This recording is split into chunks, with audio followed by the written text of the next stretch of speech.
자, 안녕하세요. 자, 오늘은 직권의 변화에 대해서 설명하도록 하겠습니다. 자, 직권의 변화는 단계가 네 가지 단계로 되어 있거든요. 가장 먼저 대륙 이동설, 그리고 대륙 이동설 다음에 나오는 거는 뭐가 나올까요? 멘틀 대류설 나옵니다. 멘틀 대류설.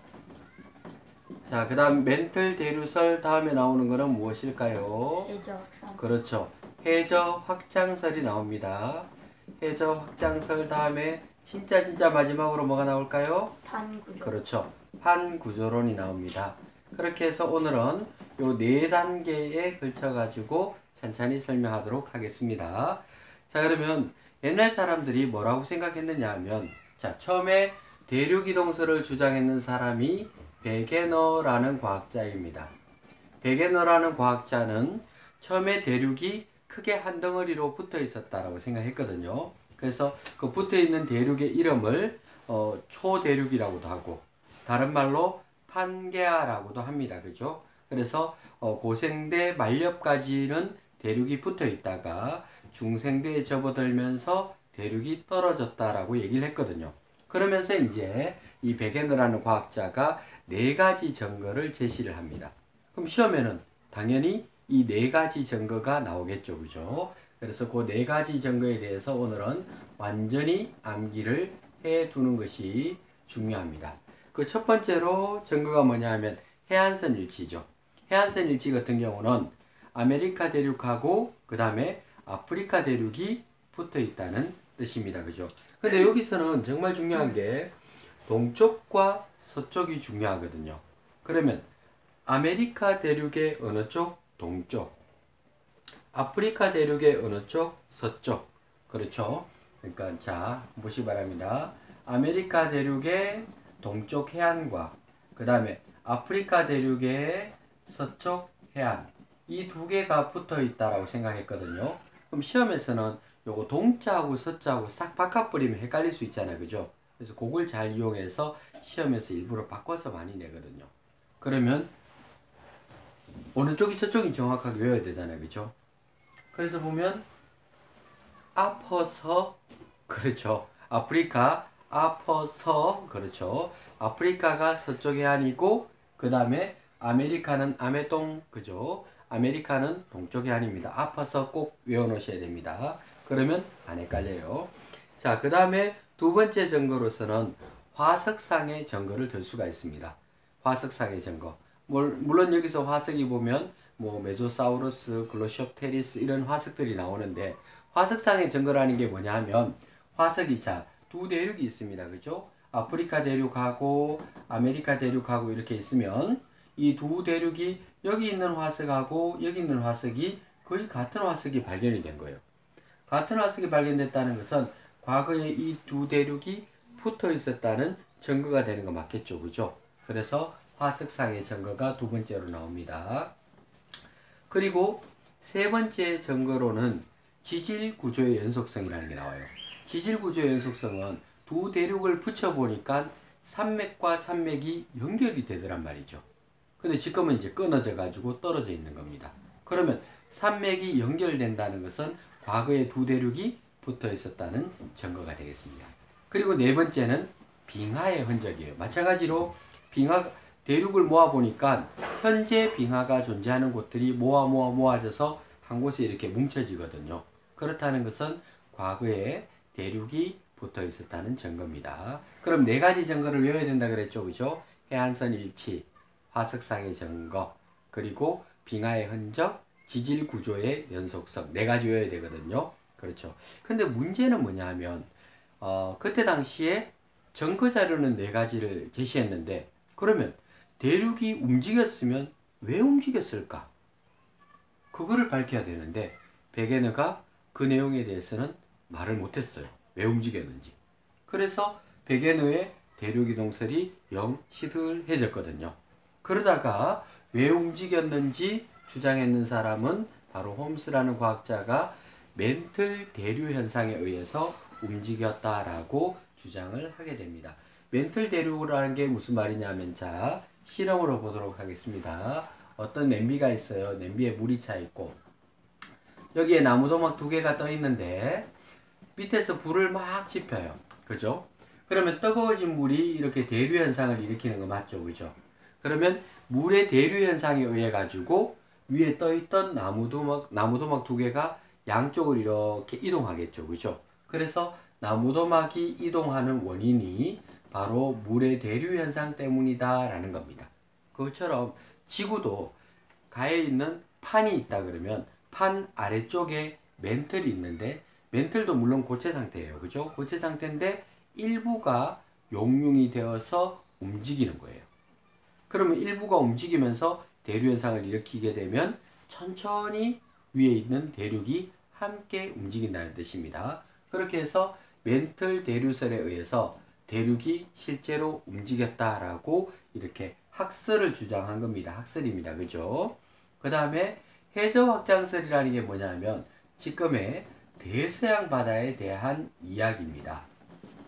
자, 조금 전에 아프리카 대륙하고 아메리카 대륙이 붙어 있었다 그랬죠. 그러면 아프리카 대륙하고 아메리카 대륙이 붙어 있었으면 자동적으로 대서양 바다는 어때요? 없었겠죠, 당연히. 그렇죠. 대서양 바다는 아메리카와 아프리카가 붙어 있으면 없었을 겁니다. 그죠? 자, 이렇게 있고 이쪽 이렇게 있습니다. 과거에 이게 대서양 바다거든요. 그죠? 그럼 둘이가 딱 붙어 있었으면 바다가 없었는데 점점 벌어지면서 중간에 뭐가 생겼어요? 바다가 생겼죠. 그러니까 해저, 바다가 점점 확장이 된다는 것은 두 대륙이 점점 떨어졌다는 증거 맞죠? 그죠? 그래서 이 두 대륙이 떨어진 증거로서 대서양 바다가 점점 확장된다는 것을 밝혔습니다. 근데 여기서는 대서양 바다에 한해서 설명을 했잖아요. 그죠? 근데 그 다음 이론은 더 확실한 거죠. 지구는 전체가 껍질이 한 10개에서 13개 정도 가량의 크고 작은 조각들로 되어 있는 거예요. 그러면 조각들이 움직이는 거예요. 그렇다고 빨리 움직이는 거 아니에요. 조각들의 속도가 1년에 한 2cm 정도 움직이는 거의 표시도 안 나겠죠. 우리가 살 동안에 100년 동안에 움직여도 그죠? 한 2m도 채 안 움직입니다. 그러면 정말 느린 속도지만 움직였다는 거죠. 그러면 땅이 움직이다 보게 되면 서로 헤어지는 곳도 생기고 서로 다가오는 곳도 생기고 옆으로 비켜나가는 곳도 생기겠죠. 그죠? 그래서 판 구조론에서는 여러 가지 지형들이 만들어진 것을 한꺼번에 설명할 수가 있습니다. 그래서 판 구조론을 통해서 여러 가지 내용들을 잠깐 설명하도록 하겠습니다. 자, 이 파트에서 제일 중요한 거는 뭐라 그랬냐면 이 네 가지 학설의 순서입니다. 제일 먼저 대륙 이동설, 그리고 멘틀 대류설, 그리고 해저 확장설, 그리고 판 구조론 순서로 되어 있죠. 그죠? 대륙 이동설에서는 네 가지 증거 분명히 나왔습니다. 그 네 가지 증거 기억하시면 되고 아파서 꼭 기억하셔야 됩니다. 그죠? 그리고 움직인 원인 밝혀냈어요. 그때 당시에 말 못했죠. 그죠? 그러다가 멘틀 대류설에서 움직인 원인이 멘틀의 대류현상 때문이다 라고 얘기를 했던 겁니다. 그리고 해저 확장설은 대서양 바다에 한해서 설명했다 그랬죠? 근데 판구조로는 여러 지역에 대한 설명들을 한꺼번에 할 수가 있게 된 겁니다. 그러면 판이라는 것은 과연 어디까지가 판이냐면, 자, 지구에는 지각이 있습니다. 이렇게 제일 가쪽에 딱딱한 암석으로 된 지각이 있는데 이 지각하고 그리고 멘틀의 일부분까지를 합한 곳을 뭐라 그러냐면 판이라고 얘기를 합니다. 그러니까 지각 더하기 멘틀의 일부분을 합해가지고 판이라고 얘기합니다. 알겠죠? 그러면 이 판보다 아래쪽에도 맥멘틀이겠죠. 그러면 아래쪽 멘틀은 약간 유동성 고체긴 고체인데 젤리처럼 물컹물컹한 거예요. 그죠? 그렇게 해서 얘가 대류 현상을 일으키는 겁니다. 그래서 멘틀 대류에 의해서 위에 있는 판이 움직이게 되는 겁니다. 그죠? 그러면 판끼리 부딪히는 곳도 있다 그랬죠? 또 멀어지는 곳도 있고 그리고 판끼리 옆으로 스쳐 지나가는 경우도 있습니다. 그죠? 그러면 그 여러 가지 경우를 갖다가 나누어서 설명을 하도록 하겠습니다. 제일 먼저 판과 판이 부딪히는 경계입니다. 부딪히는 곳. 그러면 판과 판이 부딪히게 되면 여기서는 수렴형이라고 얘기를 합니다. 수렴. 수렴이라는 것은 모아진다는 뜻이거든요. 그래서 수렴형 경계면은 두 개가 모아지는 경계면이다 라고 생각하시면 되겠습니다. 여기서 이제 두 개 중에서 보게 되면 섭입형이 있고 충돌형이 있거든요. 섭입형이라는 것은 한쪽은 대륙지각이에요. 대륙. 대륙지각은 돌이 조금 가벼운 물질로 되어 있어요. 밀도가 2.7g/ml로 되어 있습니다. 그에 비해서 옆에 있는 바다 쪽에 해양지각은 3.0g/ml, 약간 더 무거운 물질로 되어 있어요.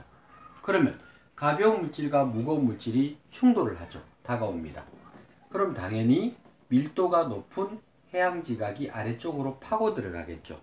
파고 들어가는 것을 섭입이라 그럽니다. 그래서 이런 경우는 섭입형 경계면이라고 보시면 되겠습니다. 이 섭입형 경계면에서는 주로 만들어지는 게 해구가 만들어집니다. 일본 해구가 가장 대표적인 경우다라고 볼 수가 있습니다. 알겠죠? 그러면 섭입형 경계면에서는 막 내려가면서 부딪히니까 지진도 발생하고 부딪히면서 열이 많이 생겨나니까 마그마도 생성되어서 화산 폭발도 일어납니다. 그래서 이런 섭입형에서는 해구가 만들어질 수도 있고, 그죠?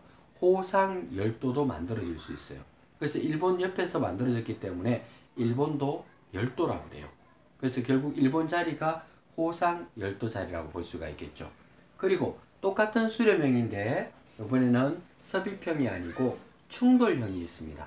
충돌형은 비슷비슷한 것끼리 쾅 하고 부딪히니까 서로 안 내려가려고 하겠죠. 그러니까 대륙지각과 대륙지각이 꽝 부딪힌 거예요. 그럼 대륙끼리 부딪히니까 서로 안 내려가겠죠. 그렇게 해서 만들어진 대표적인 산맥이 히말라야 산입니다. 히말라야 산. 자, 히말라야는 산맥이죠. 정확하게 말하면. 그렇죠. 히말라야 산맥이고, 히말라야 산맥에 있는 에베레스트 산이 있고, 에베레스트 산에는 K2 봉우리라는 게 있습니다. 그러니까 사람들이 뭐 히말라야 산맥하고 에베레스트 산하고 K2 봉우리하고 다 틀리는 줄 아는데 알고 보면 다 거기가 거기입니다. 알겠죠? 이 산맥 속에 에베레스트 산이 있고 산 속에 물론 제일 높은 봉우리는 원이겠죠. K1 봉우리가 제일 높긴 한데 K2 봉우리가 가장 험하대요. 그래서 K2 봉우리를 점령하는 것이 가장 어려운가 봐요. 그래서 상표 중에서 K2도 있잖아요. 그죠? 그렇게 나타납니다. 자, 그래서 얘들은 인도판이라고 밑에서 올라오고 그리고 유라시아 대륙판하고 둘이가 쾅 부딪혀서 밀어붙이면서 만들어졌거든요. 그러면 대륙과 대륙 사이에 중간에 엄청나게 많은 해양판들이 있었을 거 아니에요. 그죠? 그 해양판들이 막 밀리고 구부러지면서 위로 올라갔겠죠. 그러다 보니까 히말라야 산맥에는 굉장히 높은 곳에서 바다 조개 화석들이 굉장히 많이 발견이 돼요. 왜냐하면 중간에 있는 바다에 해당되는 땅덩어리가 밀려서 우그러져서 위로 솟구쳐 올라갔잖아요. 그렇죠, 그죠? 그런 현상들을 우리가 이야기할 수가 있습니다. 요 경계면에서는 주로 이제 꽝 하고 부딪혔으니까 지진이 일어나겠죠.